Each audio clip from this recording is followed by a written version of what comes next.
Umalinggaw ang bahagyang feedback mula sa mikropono, sapat na para patahimikin ang masayang bulungan sa buong hardin.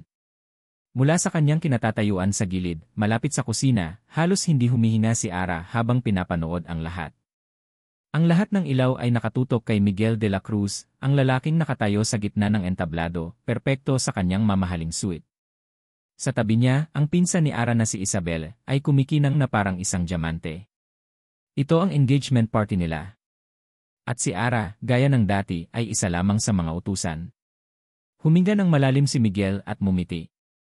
Ang ngiting iyon ay kayang magpatunaw ng puso ng sinumang babae. Good evening, everyone, panimula niya, ang kanyang boses ay malalim at may otoridad. Thank you for joining us tonight. As you all know, this is a very special occasion for the Reyes and de la Cruz families. Tumingin siya kay Isabelle, at mas lalong lumawak ang ngiti sa mga labi ng kanyang pinsan. Inaasahan na ng lahat ang mga susunod na salita. Ang matatamis na pangako, ang deklarasyon ng pag-ibig. Isabelle, sabi ni Miguel, ang kanyang mga mata ay nakatitig dito. You are beautiful, smart, and everything a man could ask for. Naghiyawan ang mga bisita. Si Tita Matilda, ang ina ni Isabelle, ay halos mapunit ang mukha sa pagngiti, puno ng pagmamalaki. Naramdaman ni Ara ang pamilyar na kirot sa kanyang dibdib. Ang kirot ng pagiging invisible. Ang pakiramdam na isa lamang siyang anino sa magarbong mundo ng mga ito. Ngunit biglang nagbago ang tono ni Miguel. Nawala ang ngiti sa kanyang mga labi. And that is Harley, pagpapatuloy niya, maseryoso na ngayon, I have to be honest with you. With everyone. Isang katahimikan ang bumalot sa paligid. Maging ang hangin ay tila tumigil sa pag-ihip. I cannot marry you, Isabel. Parang bombang sumabog ang mga salitang iyon. Ang mga bulungan ay naging malakas na ugong. Napanganga si Isabelle, ang kanyang perpektong ngiti ay naglaho, napalitan ng pagkalito. Nanlaki ang mga mata ni Tita Matilda, puno ng hindi makapaniwalang galit. Pero hindi pa tapos si Miguel. Itinaas niya ang kanyang kamay at itinuro. Hindi kay Isabel. Hindi sa kanyang mga magulang. Itinuro niya ito sa madilim na sulok kung saan nakatayo si Ara, hawak ang isang tray ng mga basyong baso. Dahil ang babaeng gusto kong pakasalan. Huminto si Miguel at lahat ng mata, lahat ng atensyon, lahat ng spotlight ay sabay-sabay na bumaling kay Ara. Naramdaman niya ang pag-init ng kanyang buong mukha. Ang tibok ng kanyang puso ay umalingaw-ngaw sa kanyang mga tainga. Ay siya. Nabitawan ni Ara ang hawak niyang tray. Ang tunog ng nababasag na salamin sa sahig ay nagpunit sa nakabibinging katahimikan. Ako? Bakit ako? Gusto niyang magtago. Gusto niyang maglaho. Gusto niyang lamunin siya ng lupa. Pero nakatutok sa kanya ang lahat, ang kanilang mga tingin ay parang mga karayom na tumutusok sa kanyang balat. Ang mga tingin ng awa, ng pagtataka, at higit sa lahat, ang nag-aapoy na tingin ng galit mula kay Tita Matilda at Isabel. Ang party ay biglang natapos. Mabilis na nagpaalam ang mga bisita, nag-iwan ng mga alingaw-ngaw ng tsismis at iskandalo. Nang sila na lang ang natira, naramdaman ni Ara ang isang malakas na paghila sa kanyang buhok. Aray, daing niya. Walang hiya ka. Ahas ka, sigaw ni Tita Matilda, ang kanyang mukha ay namumula sa galit. Anong ginawa mo? Anong gayuma ang ginamit mo sa kanya? O wala po? Tita, wala po akong alam di. Umiiyak na sagot ni Ara, habang pilit na inaalis ang kamay ng tiyahin sa kanyang buhok. Sinungaling, isang pamilyar na boses ang sumigaw. Si Isabel. Ang kanyang mga mata, na kanina lang ay puno ng saya, ngayon ay puno na ng luha at puot. Kumuha siya ng isang florera mula sa mesa at ibinato ito sa direksyon ni Ara. Nailagan ito ni Ara, at ang florera ay nabasag sa pader sa likuran niya. You ruined my life. You ruined everything, patuloy na sigaw ni Isabel habang pinagsusuntok siya sa likod. Walang nagawa si Ara kundi ang yumuko, tanggapin ang bawat sampal, bawat sabunot, bawat masasakit na salita. Ito ang kanyang buhay. Isang walang katapusang parusa para sa isang kasalanang hindi niya maintindihan. Matapos ang tila walang hanggang pagpapahirap, itinulak siya ni Matilda palabas ng sala. Umakyat ka sa kwarto mo. At bukas na bukas din, palalayasin kita sa pamamahay na ito. Hindi ka nararapat dito. Tumakbo si Ara. Tumakbo siya papunta sa tanging lugar kung saan siya ligtas, ang kusina. Doon, sa malamig na sahig, niyakap niya ang kanyang mga tuhod at humagulgol. Ang sakit ng kanyang katawan ay walang-wala kumpara sa sakit ng kanyang puso. Hindi niya narinig ang pagbukas ng pinto. Naramdaman na lang niya ang isang anino na tumabon sa kanya. Pag-angat niya ng kanyang mukha, nakita niya si Miguel de la Cruz. Napaatras si Ara, puno ng takot. Sir, pipasensya na po. Hindi ko po sinasadyan. Umiling si Miguel. Walang emosyon sa kanyang mukha. Inilahad niya ang kanyang kamay. Sa palad niya ay may isang bagong-bagong cellphone. Kunin mo, utos niya, ang boses ay kalmado ngunit may diin. Nag-aalangang tiningnan ito ni Ara. Ito lang ang paraan para makatakas ka, sabi ni Miguel. Hindi ka nila titigilan. Tawagan mo ako. Tumingin si Ara mula sa cellphone patungo sa mga mata ni Miguel. Hindi niya ito maintindihan. Bakit siya tinutulungan ito? Ano ang kailangan nito sa kanya? Bakit po, nanginginig niyang tanong. Just do it, sabi ni Miguel bago tumalikod at maglakad paalis na parang multo sa dilim. Naiwan si Ara, nakaupo sa sahig ng kusina, hawak ang malamig at makinis na cellphone. Dahan-dahan siyang tumayo at tahimik na umakyat sa kanyang maliit na silid sa atik. Ang silid ay mainit at masikip, ang tanging bintana ay nagpapakita ng isang piraso ng kalangitan na puno ng bituin.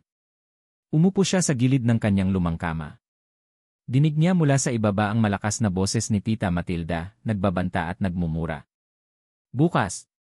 Bukas na bukas din, itatapon ko lahat ng gamit ng babaeng yan sa kalsada. Makikita niya. Niyakap ni Ara ang kanyang sarili, nanginginig sa takot. Tiningnan niya ang cellphone sa kanyang kamay. Ito ay isang bagay na bago, isang bagay na hindi kanya, isang bagay na nag-aalok ng isang hindi kilalang pag-asa. Ang impyernong pamilyar sa kanya, o ang isang pagtakas patungo sa isang bagay na ganap na banyaga. Nanginginig ang kanyang mga daliri habang binubuksan niya ang cellphone. Iisang numero lang ang nakasave doon. Miguel de la Cruz. Ang kanyang puso ay kumakarera. Ito ang desisyon ng kanyang buhay. Pipindutin ba niya ang call button? Nakatitig si Ara sa nag-iisang pangalan sa screen ng cellphone. Miguel de la Cruz. Ang bawat tibok ng kanyang puso ay isang malakas na dagok sa kanyang dibdib. Sa ibaba, ang galit na sigaw ni Tita Matilda ay parang kulog, isang paalala ng impyernong naghihintay sa kanya pagsikat ng araw. Takot. Iyon ang bumabalot sa kanya. Takot na manatili at takot na umalis. Ngunit ang pag-alis ay may kasamang isang maliit, nanginginig na pag-asa. Ang pananatili ay nangangahulugan ng tiyak na kapahamakan. Nanginginig ang kanyang daliri habang pinipindot ang call button. Nagring ito ng isang beses. 2 beses. Sa bawat pagring, gusto niyang ibaba ang tawag at magtago sa ilalim ng kama. Hello? Ang boses ni Miguel. Kalmado. Walang bakas ng gulat. Para bang inaasahan na niya ang tawag na ito. Sir. Halos pabulong na sabi ni Ara. Ako po si Ara. I know, sagot nito. Nasaan ka? Nasa kwarto ko po. Huwag kang gagawa ng kahit anong ingay. Maghintay ka sa bintana ng kwarto mo. Papunta na ako. At ibinaba na niya ang tawag. Ganoon lang kabilis. Ganoon lang kadali. Walang tanong. Walang pag-aalinlangan. Sinilip ni Ara ang sarili sa isang basag na salamin sa kanyang dingding. Ang gusot niyang damit, ang buhok na bahagyang magulo pa dahil sa sabunot ni Tita Matilda. Wala siyang dalang kahit ano. Walang damit, walang pera, walang alaala. Tanging ang sarili lang niya at ang cellphone na hawak niya. Lumipas ang ilang minuto na parang ilang oras. Tahimik siyang naghintay sa tabi ng bintana, pinapakiramdaman ang bawat tunog sa loob ng bahay. Maya-maya, isang itim na kotse ang huminto sa tapat ng gate, patay ang mga ilaw. Siya na yon. Dahan-dahan, binuksan ni Ara ang bintana. Maingat siyang umupo sa pasamano, at naramdaman niya ang malamig na hangin ng gabi sa kanyang balat. Mula sa ibaba, nakita niya ang isang matibay na puno ng mangga na malapit sa pader. Paulit-ulit niya itong ginawa noong bata pa siya, kapag gusto niyang takasan ang galit ng kanyang tiyahin. Huminga siya ng malalim at tumalon, kumapit sa isang malaking sanga. Dahan-dahan siyang bumaba, ang kanyang mga paa ay nanginginig. Nang marating niya ang lupa, hindi na siya lumingon pa. Tumakbo siya. Tumakbo siya palayo sa tanging bahay na kinilala niya, isang bahay na hindi kailanman naging tahanan. Pagdating niya sa gate, bumukas ang pinto ng kotse. Pumasok siya sa loob ng walang imik. Umandar ang sasakyan, at sa salamin sa gilid, pinanood ni Ara ang pagliit ng bahay hanggang sa tuluyan itong maglaho sa dilim. Tapos na. Nakatakas na siya. Tahimik lang sila sa loob ng sasakyan. Tanging ang tunog lang ng makina ang maririnig.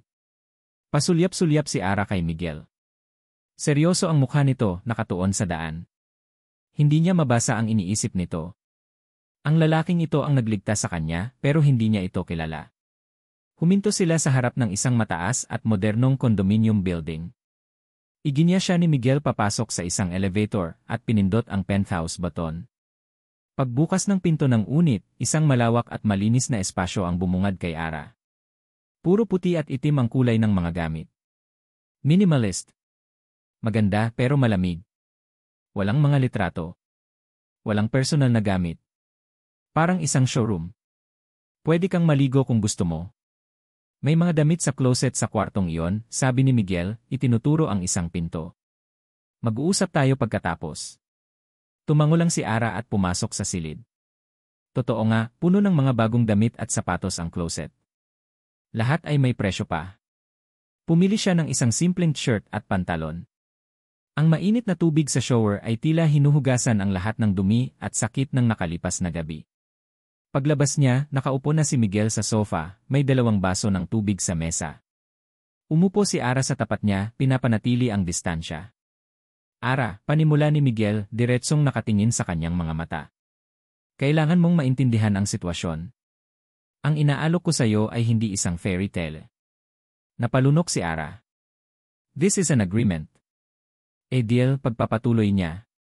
You will be my wife in name. Papakasalan mo ako. In return, I will provide for you. I will protect you from your tita Matilda. Hinding-hindi ka na nila magagalaw. Asawa. Agad-agad? Ang lahat ng ito ay napakabilis. Bakit po ako? Iyon lang ang tanging tanong na namutawi sa kanyang mga labi. Isang saglit na katahimikan. Tila nag-isip si Miguel ng isasagot. Because you are the perfect choice. You need a way out and need a wife. It's a mutually beneficial arrangement. Ang mga salita niya ay parang isang kontrata sa negosyo. Walang emosyon. Walang pagmamahal. What do you need from me? Tanong ulit ni Ara. Simple lang, sabi ni Miguel. You will do exactly as I say. You will trust me, and you will play the part of early wife. Can you do that? Tiningnan ni Ara ang kanyang mga kamay na nakapatong sa kanyang kandungan. Anong pagpipilian niya? Kung babalik siya, itatapon siya sa kalsada. Kung mananatili siya dito, magiging asawa siya ng isang estranghero. Ngunit ang estrangherong ito ang nag-aalok sa kanya ng kaligtasan. Dahan-dahan siyang tumango. Okay, mahina niyang sagot. Kinabukasan, dinala siya ni Miguel sa City Hall. Walang puting bestida. Walang mga bulaklak. Walang mga bisita. Tanging silang 2 testigo na hindi nila kilala, at isang hukom na mukhang pagod na. Do you, Miguel de la Cruz, take Ara Santos to be your lawfully wedded wife? Edo, mabilis na sagot ni Miguel. Do you, Ara Santos, take Miguel de la Cruz to be your lawfully wedded husband? Tumingin si Ara kay Miguel. Ang kanyang mukha ay blanko pa rin. Naramdaman niya na parang lumabas lang siya sa isang kulungan para pumasok sa isa pa. Isang mas maganda, mas komportableng kulungan, pero kulungan pa rin. Edo, bulong niya. I now pronounce you husband and wife. Walang halik. Walang yakap. Isang pirmahan lang sa papel. At ganoon lang, naging si Ara Santos de la Cruz na siya. Bumalik sila sa condominium unit. Ang katahimikan ay mas mabigat ngayon. Asawa na niya ang lalaking ito, pero parang mas malayo pa sila sa isa't isa kaysa dati. Dito ka natitira, sabi ni Miguel. That room is yours. This one is mine. Itinuro niya ang magkabilang pinto sa pasilyo. Huwag kang mag-alala, tutuparin ko ang usapan. This is a marriage in name only. Pumasok si Ara sa kanyang bagong kwarto. Mas malaki ito kaysa sa buong sala ng bahay ni Tita Matilda. Humiga siya sa malambot na kama at tumitig sa puting kisam. Malaya na ba siya? O mas lalo lang siyang naging bilanggo? Ang kanyang pag-iisip ay naguguluhan. Sa gitna ng lahat, isang bagay ang malinaw, ligtas siya. Sa unang pagkakataon sa loob ng maraming taon, hindi niya kailangang matakot na may biglang papasok sa kanyang kwarto para saktan siya. Ipinikit niya ang kanyang mga mata, at isang maliit na piraso ng kapayapaan ang nagsimulang gumapang sa kanyang puso. Marahil, hindi naman ito ganoon kasama. Marahil, ito na ang simula ng isang bagong buhay. Biglang nag-vibrate ang cellphone sa tabi niya. Ang cellphone na bigay ni Miguel. Kinuha niya ito. Isang text message mula sa isang unknown number. Binuksan niya ito. Mag-iingat ka sa asawa mo. Hindi mo siya kilala. Biglang nanlamig ang buong katawan ni Ara. Ang kapayapaang naramdaman niya kanina ay biglang naglaho, napalitan ng isang pamilyar na damdamin. Takot. Pinatay ni Miguel ang makina ng sasakyan at tiningnan ang babaeng katabi niya.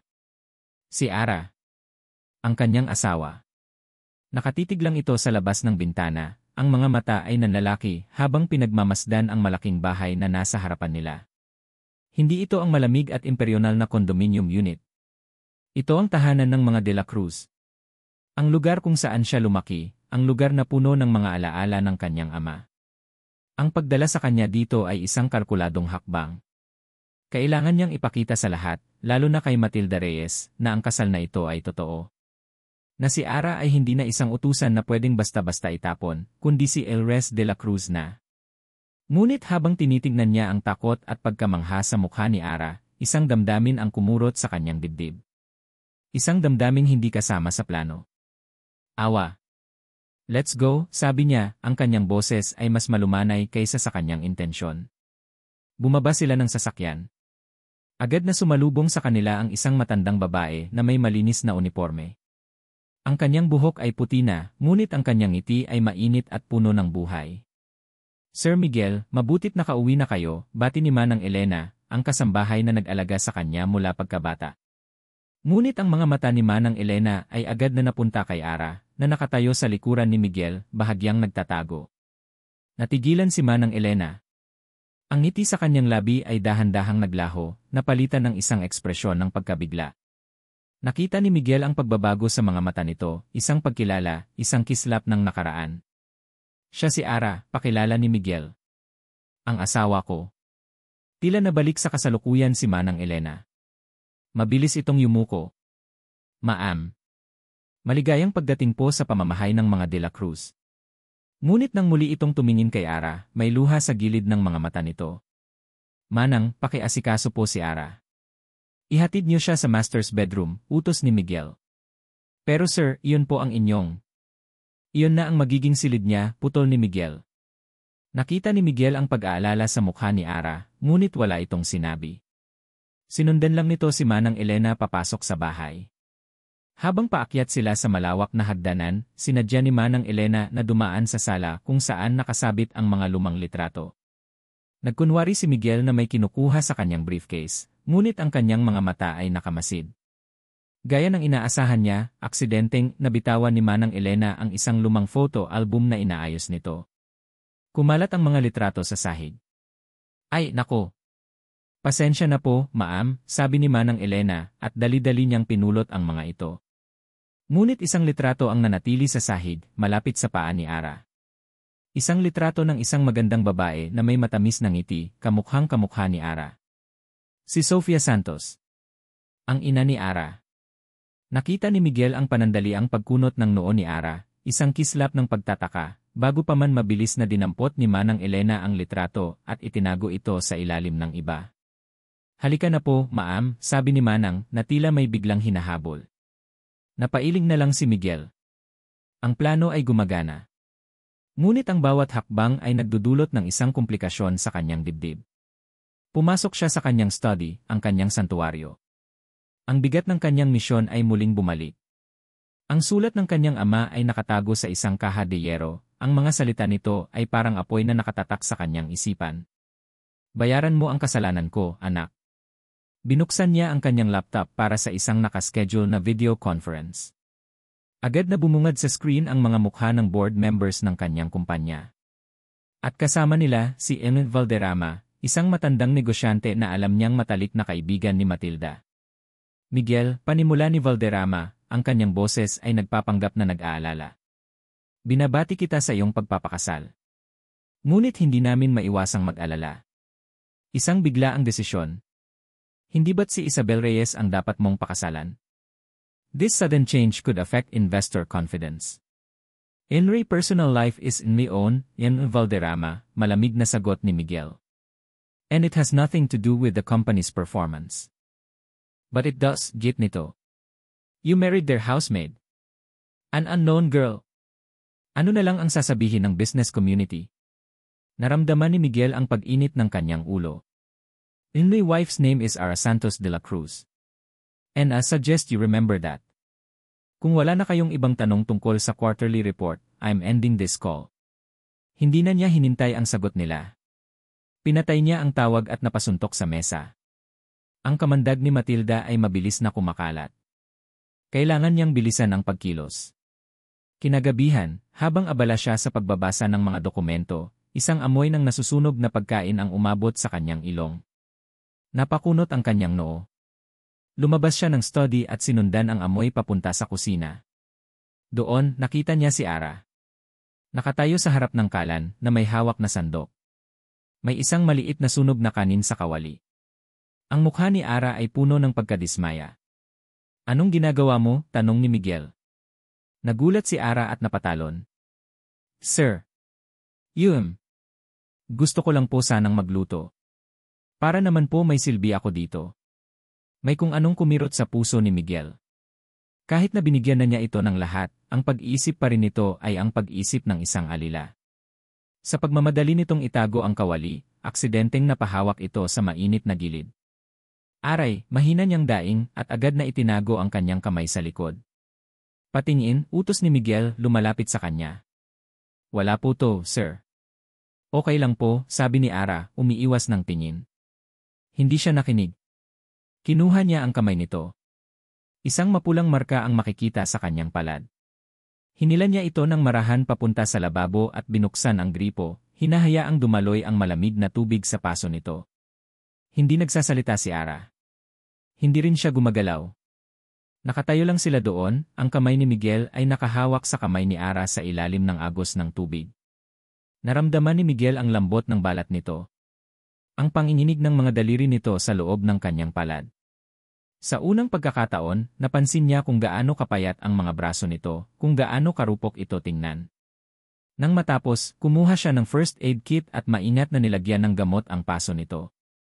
Sa susunod, tawagin mo si Manang Elena kung gusto mong magluto, sabi niya, pilit na pinapanatiling matigas ang kanyang boses. Tumango lang si Ara, ang mga mata ay nakatutok sa sahig. Sorry po, sir. Bumalik si Miguel sa kanyang study, ngunit hindi na siya makapag-concentrate. Ang pakiramdam ng kamay ni Ara sa kamay niya ay nananatili. Ang imahe ng takot sa mga mata nito ay hindi maalis sa kanyang isipan. Plano lang dapat ang lahat ng ito. Isang misyon. Ngunit bakit tila nagiging mas komplikado ang lahat? Biglang nagring ang kanyang personal na cellphone. Isang numero na hindi nakasave sa kanyang contacts. Sinagot niya ito. Hello. Sir, si David po ito. Ang kanyang private investigator. Anong balita? Tanong ni Miguel, biglang naging alerto. Sir, may nahanap po kaming ebidensya. Isang dating notaryo na handang tumestigo. May panandaliang katahimikan sa kabilang linya.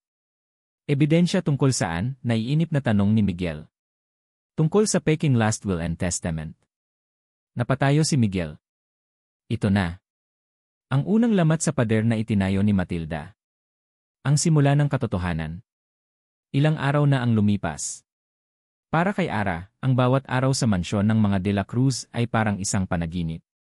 Isang magandang panaginip na may kasamang takot na baka anumang oras ay magising siya. Ligtas siya. Comfortable. Si Manang Elena ay napakabait sa kanya, palaging may dalang pagkain o mainit na tsaa. Ngunit ang presensya ni Miguel ay nanatiling isang misteryo. Madalas itong nasa study, laging may kausap sa telepono. Bihira silang magkita at kapag nangyari yon, ang mga pag-uusap nila ay maikli at formal. Ang text message na natanggap niya noong gabi ng kanilang kasal ay palaging bumabalik sa kanyang isipan. Mag-iingat ka sa asawa mo.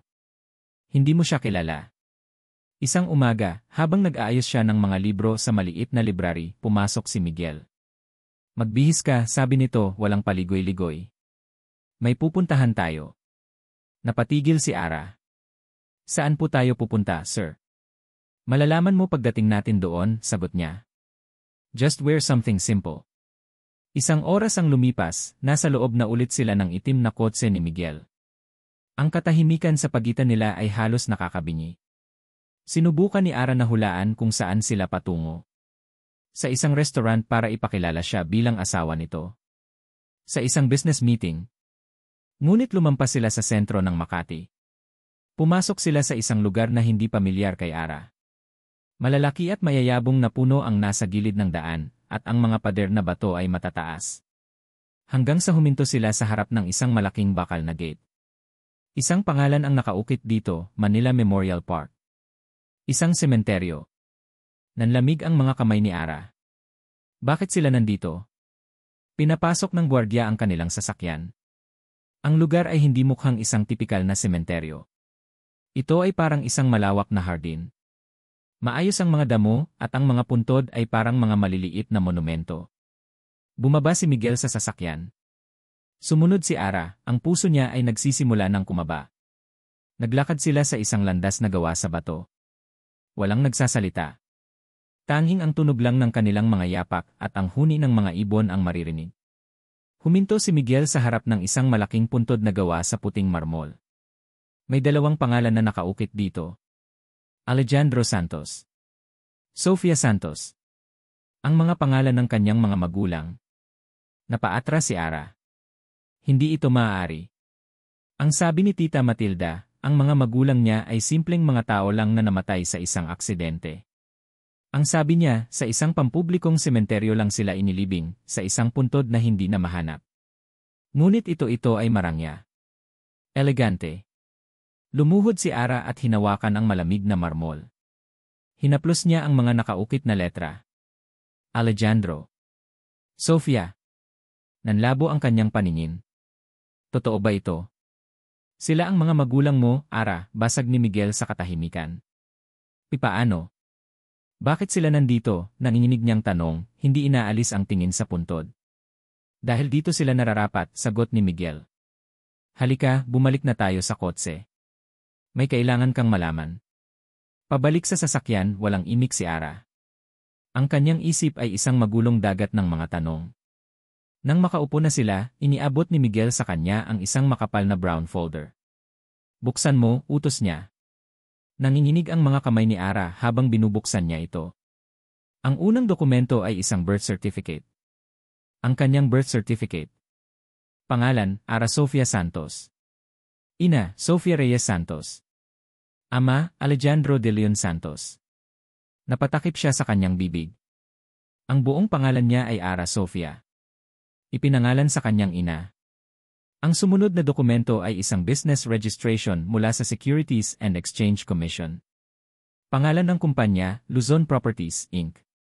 Mga tagapagtatag, Alejandro de Leon Santos, Sofia Reyes Santos. Luzon Properties. Ang isa sa pinakamalaking real estate company sa bansa. Ang kumpanya kung saan madalas ipagyabang ni Tita Matilda na mayroon siyang posisyon. Ang huling dokumento ay isang kopya ng isang last will and testament. Nakapangalan kay Alejandro Santos. Nakasaad doon na lahat ng kanyang ari-arian, lahat ng shares niya sa Luzon Properties, ay mapupunta sa kapatid ng kanyang asawa. Kay Matilda Reyes. Peke yan, sabi ni Miguel, ang kanyang boses ay mahinahon ngunit matatag. Ang tunay na huling habilin ng tatay mo ay nagsasabing lahat ng yaman niya ay para sa iyo, ang kanyang nag-iisang anak. Ninakaw ni Matilda ang lahat. Ang buhay na dapat ay sayo. Bumuhos ang mga luha ni Ara. Ngunit hindi ito luha ng lungkot. Ito ay luha ng galit. Ng pagkabigla. Ang mga magulang mo, pagpapatuloy ni Miguel, hindi sila namatay sa simpleng aksidente. Pinatay sila. At naniniwala ako na si Matilda ang may pakana ng lahat. Parang isang malakas na sampal ang bawat salita. Lahat. Lahat ng pinaniwalaan niya. Lahat ng pagpapahirap na tiniis niya. Ang bawat masasakit na salita. Ang bawat sampal. Ang bawat pagtrato sa kanya na parang basura. Isang malaking kasinungalingan. Hindi siya isang bastarda. Hindi siya isang pagkakamali. Siya ang tagapagmana. Ang bahay na pinaglingkuran niya ay dapat sa kanya. Ang perang ginamit ni Tita Matilda at Isabel para sa kanilang mga luho ay kanya. Hindi na siya umiyak. Napalitan ng pagiging manhid ang kanyang sakit. Tumingin siya sa labas ng bintana, ngunit wala siyang makita. Ang buong mundo niya ay gumuho sa loob lamang ng ilang minuto. Tumingin siya kay Miguel. Ang lalaking pinakasalan niya dahil sa isang deal. Ang lalaking binalaan sa kanya ng isang estranghero. Ang lalaking ito ang nag-iisang nagsabi sa kanya ng katotohanan. Bakit mo to ginagawa? Tanong niya, ang kanyang boses ay basag. Tumingin si Miguel sa kanyang mga mata. Sa unang pagkakataon, nakakita si Ara ng isang bagay na iba sa kanyang tingin. Hindi na ito blanko o malamig. Mayroong determinasyon. At marahil, isang pahiwatig ng simpatsya. Dahil ito ang tama, sagot lang niya. Sa sandaling iyon, lahat ng takot at pagdududa ni Ara ay napalitan ng isang bagong damdamin. Pasasalamat. At isang maliit na binhi ng pagtitiwala. Nang makabalik sila sa mansyon, sinalubong sila ng isang balisang si Manang Elena. Sir Miguel. Maam Ara ni. Sabi nito, nanginginig ang boses. May bisita po kayo. Mula sa sala, dalawang figura ang lumabas. Ang kanyang mga bangungot sa totoong buhay. Si Tita Matilda na may mapanuyang ngiti sa kanyang mga labi. At si Isabel na nakatingin sa kanya ng may sukdulan na pagkamuhi. Kamusta, pamangkin? Bati ni Matilda, ang bawat salita ay puno ng lason. Lumapit ito at tiningnan si Ara mula ulo hanggang paa. Mukhang maganda ang buhay mo dito. Pero huwag kang masyadong umasa. Tumingin si Matilda kay Miguel at pagkatapos ay ibinalik ang tingin kay Ara. May mga bagay ka sigurong gustong malaman, patuloy nito, ang ngiti ay mas lalong lumalawak tungkol sa tagapagligtas mo. Nakatayo si Ara sa gitna ng malawak na sala, ang presensya ni Tita Matilda at Isabel ay parang isang malamig na yelo na gumagapang sa kanyang likod. Dati, sa ganitong sitwasyon, yuyuko siya. Magtatago. Tatanggapin ang bawat masasakit na salita. Pero ngayon, iba na. Ang katotohanang ibinigay sa kanya ni Miguel ay parang isang baluti. Isang kalasad. Ano po ang kailangan nyo, tita? Tanong ni Ara, ang kanyang boses ay kalmado. Mas kalmado kaysa sa nararamdaman niya. Nagulat si Matilda sa kanyang tono. Inaasahan nito ang takot, ang panginginig. Hindi ang tahimik na katatagan. Aba, lumalakas na ang loob mo, mapanuyang sabi ni Matilda. Dahil lang ba kasal ka na sa isang De La Cruz? Huwag mong isipin na may halaga ka. Isa ka pa ring santos. Isang walang kwentang santos. Naramdaman ni Ara ang pag-igting ng kanyang mga panga. Ang salitang santos ay mayroon ng ibang kahulugan para sa kanya. Hindi na ito isang sumpa. Ito ay isang pangalan na ninakaw. Bago pa man siya makasagot, nagsalita si Miguel mula sa kanyang tabi. Matilda, I think you should leave. At bakit? Dinadalaw ko lang naman ang mahal kong pamangkin, sabi ni Matilda, ngunit ang tingin niya ay kay Miguel. O baka naman may tinatago ka, Miguel? Bakit mo pinakasalan ang isang katulong? Anong plano mo? Tumayo si Ara sa harap ni Miguel, isang kilos na kahit siya ay nagulat na nagawa niya. Hinarap niya ang kanyang tiyahin, ang mga mata nila ay nagtagpo. Hindi na ako takot sa inyo, tita, sabi ni Ara, ang bawat salita ay may bigat. Alam ko na. Ang ngiti sa mukha ni Matilda ay bahagyang nag-alinlangan. Anong alam mo? Alam ko kung sino ako, sagot ni Ara. Isang matalim na katahimikan ang bumalot sa silid. Ang pagbabanta sa mga mata ni Matilda ay napalitan ng panandaliang pagkataranta. Tumalikod dito, hila-hila si Isabel na gulong-gulo pa rin. Hindi pa tayo tapos, Ara, pahabol ni Matilda bago sila tuluyang lumabas ng pinto. Nang magsara ang pinto, naramdaman ni Ara ang pagkawala ng lahat ng lakas sa kanyang mga tuhod. Napahawak siya sa braso ni Miguel para suportahan ang sarili. Okay ka lang? Tanong ni Miguel, ang kanyang boses ay puno ng pag-aalala. Tom. Pagpasok ni Miguel sa study, natigilan siya. Nakatayo doon si Ara. Sa mga kamay nito, hawak ang sulat. Ang sulat ng kanyang ama. Ang pundasyon ng lahat ng kanyang mga plano, ngayon ay isang ebidensya ng kanyang panlilinlang. Naramdaman niya ang paglamig ng kanyang dugo. Tapos na ang laro. Kailan mo pa alam? Ang tanong ni Ara ay hindi isang sigaw. Ito ay mas masahol pa. Ito ay isang mahinang bulong na puno ng sakit, isang tanong na tumagos sa bawat depensa na itinayo niya sa paligid ng kanyang puso. Sabihin mo sa akin ang totoo, pag-uulit nito, ang mga luha ay nagsisimula ng mamuo sa mga mata nito. Walang saysay ang magsinungaling. Walang saysay ang umiwas. Nakita niya sa mga mata nito ang pagguho ng lahat ng tiwalang pinaghirapan niyang buuin sa loob ng mga nakaraang linggo. Huminga siya ng malalim, ang bigat ng katotohanan ay parang isang malaking bato sa kanyang dibdib.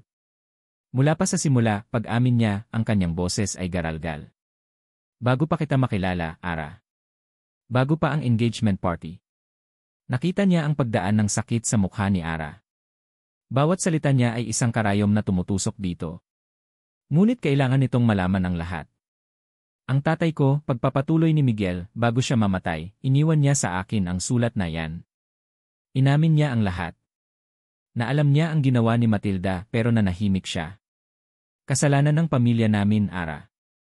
Isang kasalanan na kailangan kong itama. Kaya hinanap kita. Kaya pala, sabi ni Ara, isang mapait na tawa ang kumawala sa kanyang mga labi. Kaya mo ako pinakasalan. Hindi dahil sa isang deal. Hindi dahil kailangan mo ng asawa. Ginawa mo yon para sa tatay mo.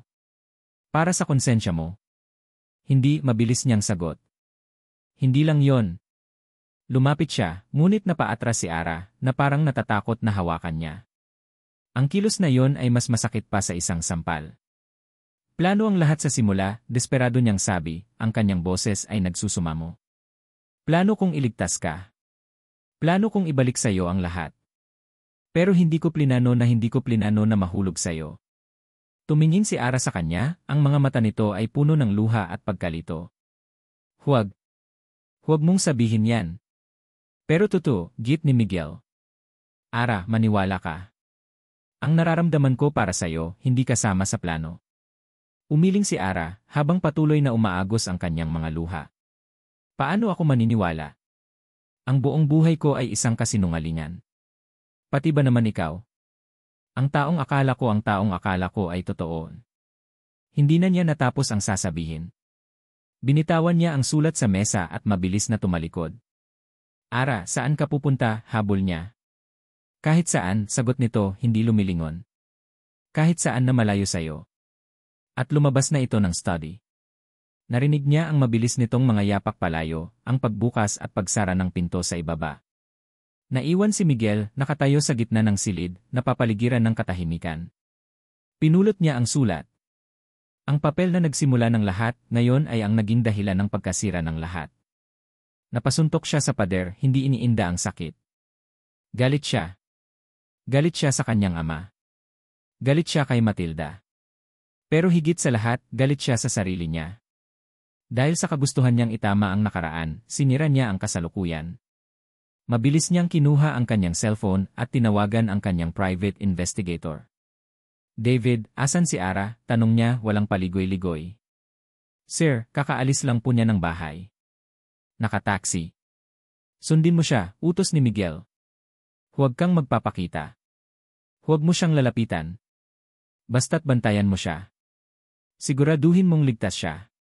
Tawagan mo ako kung saan siya pupunta.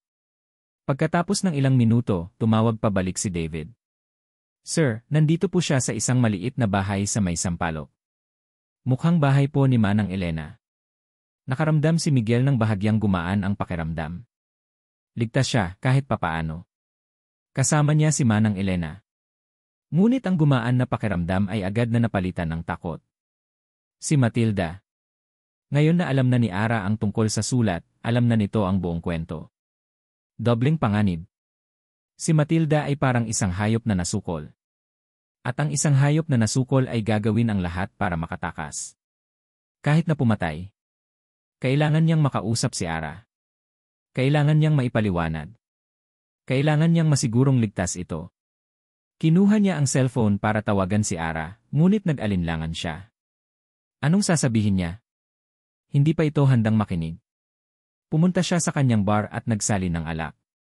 Ininom niya ito ng isang lagok. Ang utak niya ay tumatakbo. Kailangan niya ng plano. Isang mas mahusay na plano. Naalala niya ang sinabi ni Manang Elena. Na ito ang dating pinagkakatiwalaan ng ina ni Ara. Kung may isa pang ebidensya, nasa kanya yon. Ang huling piraso ng puzzle. Kinabukasan, hindi pa rin niya makontak si Ara. Sinubukan niyang tawagan, ngunit hindi ito sumasagot. Ang bawat hindi nasagot na tawag ay nagdaragdag sa kaba sa kanyang dibdib.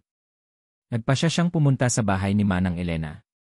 Ngunit bago yon, tinawagan niya muna ang kanyang abogado para ihanda ang lahat para sa isang biglaang legal na laban. Habang kausap niya ang abogado, isang pakiramdam ng pangamba ang biglang bumalot sa kanya. Isang matinding takot. I have to go, sabi niya sa abogado at mabilis na ibinaba ang tawag. Dinyal niya ulit ang numero ni Ara. Ring. Ring. Ring. Walang sagot. Dinyal niya ang numero ni Manang Elena. Ganoon din walang sumasagot.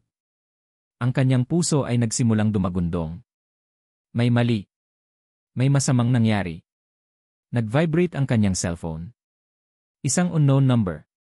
Nanginginig ang kanyang mga kamay habang sinasagot ito. Hello? Hello, is this Miguel de la Cruz? Isang kalmado, profesional na boses ng babae ang sumagot. Yes, this is he. Sir, we're calling from Makati Medical Center's emergency room. Naniga si Miguel. Ang hangin ay tila naubos sa kanyang mga baga. We are calling regarding an accident involving Emma Ara Santos. Ang unang nagising sa kamalayan ni Ara ay ang amoy. Amoy ng antiseptiko. Ang pangalawa ay ang sakit. Isang mapurol na sakit sa kanyang ulo at braso. Dahan-dahan niyang iminulat ang kanyang mga mata. Puti. Lahat ay puti. Ang kisame, ang mga dingding, ang kumot. Nasa isang ospital siya. Gising ka na, iha. Tumingin siya sa gilid. Si Manang Elena nakaupo sa tabi ng kanyang kama. May benda ito sa noo, ngunit ang mga mata nito ay puno ng pag-aalala. Manang Mahinang sabi ni Ara. Anong nangyari? Naaksidente tayo, sagot ni Manang Elena, ang boses ay nanginginig. Isang truck. Bigla na lang kaming binangga. Naalala ni Ara ang lahat. Ang pag-uusap nila ni Manang Elena. Ang lumang diary ng kanyang ina. Ang desisyon nilang pumunta sa abogado. Ang nakakasilaw na ilaw. Ang tunog ng nababasag na salamin. Pero ligtas tayo, pagpapatuloy ni Manang. Salamat sa Diyos at salamat kay Sir Miguel. Napakunot ang noo ni Ara. Si Miguel. Iha. Ang sabi ng mga pulis, may isa pang sasakyan na sumusunod sa atin. Mga tao pala ni Sir Miguel. Sila ang unang tumulong at tumawag ng ambulansya. Kung hindi dahil sa kanila, hindi na natapos ni Manang Elena ang sasabihin. Si Miguel. Kahit na matapos ang lahat, kahit na sa gitna ng kanyang galit at pagkadurog ng puso, inisip pa rin nito ang kanyang kaligtasan. Ang katotohanan iyon ay isang maliit na sinag ng liwanag sa madilim na silid. Biglang bumukas ang pinto. Pumasok si Miguel. Ang kanyang mukha ay pagod, ang kanyang mga mata ay namumugto, ngunit nang makita niyang gising si Ara, isang alon ng ginhawa ang dumaan sa kanyang mukha. Hindi alam ni Ara kung ano ang sasabihin. Galit pa rin siya. Nasasaktan. Ngunit ang takot sa mga mata ni Miguel ay totoo. The police are here. They want a statement, sabi ni Miguel, ang kanyang boses ay seryoso. And Matilda. She called for an emergency board meeting for Luzon Properties this morning. She's trying to get ahead of this. Sinisiraan ka niya. Sinisiraan niya ako. Isang emergency meeting. Isang desperadong hakbang. Alam ni Matilda na malapit na siyang mahuli. Tumingin si Ara kay Manang Elena. Tumingin siya kay Miguel. Ang takot na palagi niyang nararamdaman ay nandoon pa rin, ngunit may bago ng kasama ito.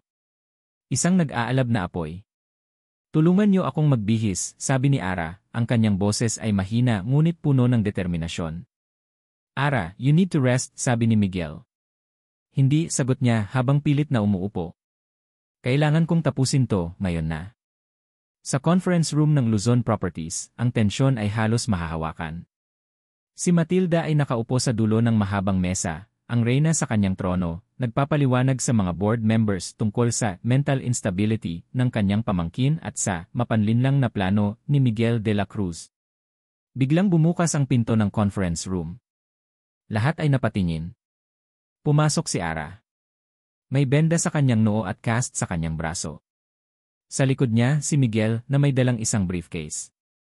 At sa likod nito si Manang Elena na may hawak na isang lumang, balat na kwaderno. Natigilan si Matilda. Ang kulay sa kanyang mukha ay biglang nawala. Ara, anong ginagawa mo dito? Hindi ba't dapat nasa ospital ka? Gulat niyang tanong. Dito po ako nararapat, tita, sagot ni Ara, naglalakad palapit sa mesa. Dahil ang pinag-uusapan niyo ay ang kumpanyang itinatag ng aking mga magulang. Ibinigay ni Miguel ang mga dokumento sa bawat board member. Ang birth certificate ni Ara. Ang tunay na huling habilin. Ang testimonya ng notaryo na binayaran ni Matilda para pekiin ang diusurpa. Mga kasinungalingan, sigaw ni Matilda, tumatayo. Huwag kayong maniwala sa kanya. May isa pa po, sabi ni Ara, at inilahad niya ang diary ng kanyang ina. Ang diary ng nanay ko. Binuksan niya ito sa huling pahina. Ang petsa ay isang araw bago ang i-aksidente. Basahin mo, Miguel, pakiusap ni Ara. Kinuha ni Miguel ang diary. Sulat ng aking ina, si Sofia, sabi niya sa buong silid.